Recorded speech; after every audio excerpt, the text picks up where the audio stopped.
Hello student, स्वागत है आपका मेरे YouTube channel GK special bye SP sir पे। जैसा कि आप जान रहे हैं कि हम लोग आरआरबी जो आईबीपीएस का एक नोटिफिकेशन आया है उसके हिसाब से हम लोग जो है जीके का प्रिपरेशन कर रहे हैं। तो इसमें हम लोग जो है आईबीपीएस आरआरबी पीओ का पिछले साल का सॉल्व पेपर हम लोग करेंगे इस वीडियो में। और उस सॉल्व पेपर करने से हम लोग को ये ट्रेंड पता चल जाएगा कि आईबीपीएस आरआरबी पीओ का क्या ट्रेंड होता है और किस तरह के प्रश्न रहते हैं। और फिर उसी के हिसाब से हम लोग जो है एक मिशन रखेंगे अपने लिए। और इसका नाम भी हमने दिया है general awareness mission 30 out of 40, मतलब 30 नंबर का जो लाना है, 40 जो मार्क्स का जनरल अवेयरनेस होता है आईबीपीएस आरआरबी पीओ में या क्लर्क में, या फिर एसबीआई में 50 क्लर्क में 50 क्वेश्चंस होते हैं तो उसमें 40 जो है लाने का टारगेट है। तो उसी हिसाब से जो है इसमें हम लोग जो है पहले प्रीवियस ईयर के क्वेश्चन को डिस्कस कर लेंगे और ट्रेंड हमको पता चल जाएगा। तो ये जो है सॉल्व पेपर है IBPS RRB PO mains examination 2019 का पार्ट 1। तो फिर मैं इसका पार्ट 2 भी लाऊंगा, मतलब इसमें मैंने पार्ट 1 में केवल 20 क्वेश्चन सेलेक्ट किया है ताकि वीडियो लंबा नहीं हो जाए। फिर अगले पार्ट में मैं फिर 20 क्वेश्चन को सेलेक्ट करके आपको ट्रेंड डिस्कस करूंगा। फिर अभी जो हम लोग 20 क्वेश्चन देख रहे हैं, मतलब कि जो क्वेश्चन आया था पिछले साल 2019 में, इसमें देखिए करंट अफेयर्स का बहुत वेटेज था। 28 question out of 40 question 28 question current affairs के थे। इसीलिए देखिए मैंने करंट अफेयर्स में डिटेल वीडियो बनाता हूं और प्लस जो है करंट अफेयर्स का अलग से ऑब्जेक्टिव करंट जीके का भी मैं वीडियो अपलोड करता हूं। करंट अफेयर्स का वेटेज जो है बैंकिंग के एग्जाम में बहुत होता है, इससे पता चलता है। फिर स्टैटिक जीके भी रहता है, और इसका मतलब ये नहीं है कि बैंकिंग अवेयरनेस नहीं रहता है, हालांकि इसमें नहीं है। बैंकिंग अवेयरनेस का केवल एक ही क्वेश्चन है करंट बैंकिंग अवेयरनेस का, और बैंकिंग अवेयरनेस लगभग नील है। लेकिन ये पैटर्न मत समझिएगा कि इसी पैटर्न पे एग्जाम होता है। करंट अफेयर्स पढ़ के जाइएगा, पता चला कि आपका क्वेश्चन जो है बैंकिंग अवेयरनेस से 20 क्वेश्चन पूछ दिया तो फिर आप मुश्किल में फंस जाइएगा। तो हमको तीनों चीज पे फोकस करना है, मतलब करंट अफेयर्स में भी, स्टैटिक जीके पे भी और बैंकिंग अवेयरनेस पे भी। बैंकिंग अवेयरनेस का क्वेश्चन जो है एसबीआई या फिर आरबीआई के एग्जाम में या फिर आईबीपीएस क्लर्क पीओ के सब के एग्जाम में बैंकिंग अवेयरनेस का अच्छा खासा वेटेज रहता है। या फिर 2020 में जो एग्जाम होगा मेंस, पता चला कि इसी में जो है वेटेज इसका बढ़ गया बैंकिंग अवेयरनेस का। तो इसलिए जो है ये मतलब कि कोई पैटर्न मात्र कि आपको नहीं चलना है, बल्कि आपको तीनों सेक्शन पे बराबर बराबर से फोकस करना है। तो देखेंगे हम लोग 20 क्वेश्चन को पहले डिस्कस कर लेते हैं कि क्या क्या क्वेश्चन आए थे। तो 2019 में क्वेश्चन जो है अब इसके हिसाब से अरेंज करके देखते हैं। जैसे पहला क्वेश्चन था incumbent president of world bank. उस समय प्रेसिडेंट वर्ल्ड बैंक के अपॉइंट हुए थे डेविड मालपास, तो उनसे क्वेश्चन पूछ दिया डेविड मालपास वर्ल्ड बैंक। तो जितने भी ऑर्गेनाइजेशन है उसका हेड से में क्वेश्चन रहता है। तो इसका देखिएगा latest who's and who international करके मैंने एक वीडियो बनाया है, जिसमें सभी इंटरनेशनल ऑर्गेनाइजेशंस के हेड को मैंने एक जगह कलेक्ट कर दिया, तो उसको आप देख सकते हैं। फिर नेक्स्ट है द हेडक्वार्टर ऑफ ओईसीडी जो है organisation of economic cooperation development, जो है एक ऑर्गेनाइजेशन है जिसका हेडक्वार्टर कहाँ पे है, तो पेरिस में इसका हेडक्वार्टर है। तो पेरिस में जैसे यूनेस्को का भी हेडक्वार्टर है, पेरिस के निकट जो है लियोन में जो है इंटरपोल का हेडक्वार्टर है। तो जितने भी ऑर्गेनाइजेशन है उसके हेडक्वार्टर से क्वेश्चन रहता है, उसके हेड से क्वेश्चन रहता है। तो देखिए एक ही जो है चैप्टर है इंटरनेशनल ऑर्गेनाइजेशन, उससे 6 प्रश्न थे इस सेक्शन में। अब ये अलग अलग थे, 40 में बिखरे हुए थे, लेकिन मैंने एक जगह उसको अरेंज कर दिया है ताकि आपको समझ में आए कि कहाँ फोकस करना है। तो हेडक्वार्टर हो गया। फिर पूछ रहा which of the following organization celebrates its 100th anniversary. 100वां वर्षगांठ जो है मनाने वाला संगठन कौन है, तो सुने होंगे ILO, इंटरनेशनल लेबर ऑर्गेनाइजेशन, जो है 1919 में एस्टैब्लिश किया गया था उसको। तो 2019 में कितना हो गया, तो 100 ईयर्स हो गया। तो अब जितने भी ऑर्गेनाइजेशन है उसके एस्टैब्लिशमेंट से भी क्वेश्चन रहता है, ये इनडायरेक्ट रूप से उसका एस्टैब्लिशमेंट आपसे जानना चाह रहा है। फिर उसी तरह से है कौन सा कंट्री जो है not member of the group 7 का मेंबर नहीं है, तो ग्रुप 7 का मेंबर जो है रशिया नहीं है। तो इस तरह से अब कौन जितने मेंबर कंट्री हैं किसी ऑर्गेनाइजेशन के, तो उसको भी आपको जानना चाहिए, क्योंकि उसके भी क्वेश्चन रहते हैं। अभी देखिएगा G7 के लिए जो है इंडिया को, रशिया को, और फिर साउथ कोरिया को, और फिर ऑस्ट्रेलिया को इनवाइट किया गया। 4 देश को इनवाइट किया गया अमेरिका के द्वारा कि ये लोग ग्रुप 7 ज्वाइन कर लें, ताकि चाइना अलग थलग पड़ जाए।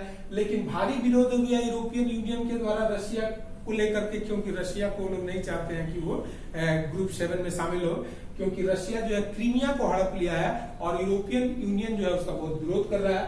तो रशिया को छोड़ दीजिएगा तो इंडिया, फिर साउथ कोरिया और ऑस्ट्रेलिया, ये सब जो है निकट भविष्य में मेंबर हो सकते हैं ग्रुप 7 के। फिर उसी तरह से which country is not the member of BRICS. जानते हैं कि Brazil, Russia, India, China, south Africa जो ऑर्गेनाइजेशन है ब्रिक्स, उसका मेंबर कंट्री श्रीलंका नहीं है। उस ऑप्शन में श्रीलंका था, तो श्रीलंका नहीं है। तो अब ये ऑर्गेनाइजेशन है। फिर पूछ रहा था वेन्यू ऑफ 2020 में जो है G20 का समिट, G7 यहाँ था, ये G20 है, उसका जो है समिट 2020 में होना है रियाद में, सऊदी अरबिया में। फिर 2021 में इटली में होना है, फिर 2022 में इंडिया में होना है। तो कहने का मतलब है कि ये जितने भी ऑर्गेनाइजेशन हैं, इसका एस्टैब्लिशमेंट, इसके मेंबर कंट्री, इसके हेडक्वार्टर, इसके हेड्स, इसके समिट, इसके सम्मेलन, इस सब से क्वेश्चन रहता है। तो इसीलिए जो है अब ये ट्रेंड हमको पता चल गया कि एक क्वेश्चन इंटरनेशनल ऑर्गेनाइजेशन से, उसके एस्टैब्लिशमेंट, हेड, समिट से रहता है, मेंबर कंट्री से। तो हम क्यों ना पूरे उसको पढ़ लें, ताकि इसमें तो 6 क्वेश्चन बहुत अच्छा खासा संख्या में था, लेकिन हर एग्जाम में 2-4 क्वेश्चन जरूर रहते हैं, तो कवर हो जाएगा आपका। तो हम लोग नेक्स्ट जो है देखिएगा, मैं एक वीडियो बनाऊंगा जिसमें जितने भी ऑर्गेनाइजेशन है उसके समिट जो हो चुके हैं, उसके समिट जो होने वाले हैं, और जो आगे होने वाले हैं आगे के वर्षों में, उसका एक लिस्ट में आपको दे दूंगा। और उस लिस्ट से 2-4 प्रश्न हर एग्जाम में रहेंगे। तो ये 6 क्वेश्चन आप देख लीजिए कि ऑर्गेनाइजेशन से है। फिर उसके बाद से देखिएगा कि चर्चा में रहता है एनवायरनमेंट, आजकल हर जगह चर्चा में रहता है पर्यावरण। तो जो चर्चा में वही है करंट अफेयर, जो चर्चा में है वो करंट अफेयर्स है। तो देखिएगा कि जैसे चेयरमैन पूछ रहा है, एनजीटी सुने होंगे, नेशनल ग्रीन ट्रिब्यूनल। ये मैंने केवल जिस्ट यहाँ रखने का प्रयास किया है, स्पेस कम होने की वजह से, नहीं तो पूरा डिस्क्रिप्शन लिखेंगे तो समय उसमें चला जाएगा। तो एनजीटी जो है नेशनल ग्रीन ट्रिब्यूनल के चेयरमैन है आदर्श कुमार गोयल। तो एक क्वेश्चन पूछा था।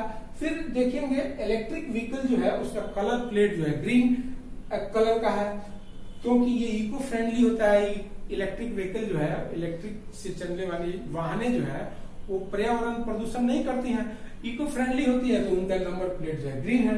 फिर जीएसटी का रेट जो है इलेक्ट्रिक व्हीकल पे घटा के कितना कर दिया गया, तो 12% से घटा करके देखिएगा जीएसटी का रेट कर दिया गया 5%। तो ये क्वेश्चन पूछा था। तो कहने का मतलब है कि ये जीएसटी काउंसिल का देखिएगा हमेशा बैठक होते रहता है, अलग अलग गुड्स एंड सर्विसेज का रेट उस पर तय होते रहता है, उसी रेट से क्वेश्चन है। तो हमेशा जो है इस पे नजर रखिए जीएसटी काउंसिल के बैठक का। फिर उसके बाद से है second highest state according to number of tiger. Tiger के संख्याओं के आधार पे दुनिया भर के देखिएगा कि टाइगर सेंसस हुआ था। तो टाइगर सेंसस में सेकंड पोजीशन पे था कर्नाटका और फर्स्ट पोजीशन पे था आपको मध्य प्रदेश। तो देखिए कितना गंभीरता से स्टडी करने की जरूरत है कि फर्स्ट वाला का नहीं पूछ रहा है, बल्कि पूछ रहा है सेकंड वाले का, तो कर्नाटका था। तो इस तरह से देख रहे हैं कि इन्वायरमेंट से क्वेश्चन रहता है। फिर बीएस सुने होंगे, बीएस भारत स्टैंडर्ड 6 जो है वो भी स्टैंडर्ड है जो इफेक्ट में आने वाला था 1 अप्रैल 2020 से, तो क्वेश्चन पूछा था। फिर उसी तरह से इंडिया का पहला एक्वा मेगा फूड पार्क जो है वो आंध्र प्रदेश में सेटअप किया गया है, तो उससे क्वेश्चन था। फिर फर्स्ट वुमेन, अब तो इस तरह से देख रहे हैं कि इन्वायरमेंट जो चर्चा में रहता है ये बहुत इंपॉर्टेंट होता है और इससे क्वेश्चन पूछे जाते हैं। तो इन्वायरमेंट वाले टॉपिक्स पे आपको फोकस करना चाहिए। देखिए 5-6 क्वेश्चन उसी से। फिर उसके बाद अपॉइंटमेंट से क्वेश्चन रहता है, जितने भी टॉप ऑफिशियल्स इंटरनेशनल नेशनल है वो सब पे जो है आपसे क्वेश्चन रहता है। जैसे फर्स्ट वुमेन वाइस चांसलर पूछ रहा है जामिया मिलिया इस्लामिया की, तो उस समय नजमा अख्तर को अपॉइंट किया गया था, तो ये क्वेश्चन पूछा था। फिर उसी तरह से विक्रमजीत सिंह सेनाई को प्रेसिडेंट बनाया गया है आईसीसी। तो आईसीसी मतलब इंटरनेशनल क्रिकेट काउंसिल नहीं है, शॉर्ट में हम लिख दिया है, वो है इंटरनेशनल चैम्बर ऑफ कॉमर्स। तो इंटरनेशनल चैम्बर ऑफ कॉमर्स के प्रेसिडेंट बनाए गए हैं विक्रमजीत सिंह सिन्हा, जो इंडियन है। तो कहने का मतलब है कि सबसे क्वेश्चन पूछता है, अगर कोई भारतीय जो है इंटरनेशनल कोई ऑर्गेनाइजेशन का हेड अपॉइंट किया जाता है तो सब क्वेश्चन पूछता है। तो इसीलिए हम बता रहे हैं कि लेटेस्ट हुज एंड हु आप जो लेटेस्ट अपॉइंटमेंट पे बेस्ड होता है उसका मैंने वीडियो बनाया, नेशनल का भी, इंटरनेशनल का भी, बिहार का भी, झारखंड का भी, वो सब भी देखिएगा तो आपसे अच्छा खासा क्वेश्चन उससे रहेगा। फिर पूछ रहा है कि present HRD minister, human resource development minister, शिक्षा मंत्री जिसको बोलते हैं, तो कौन है? तो रमेश पोखरियाल निशंक है।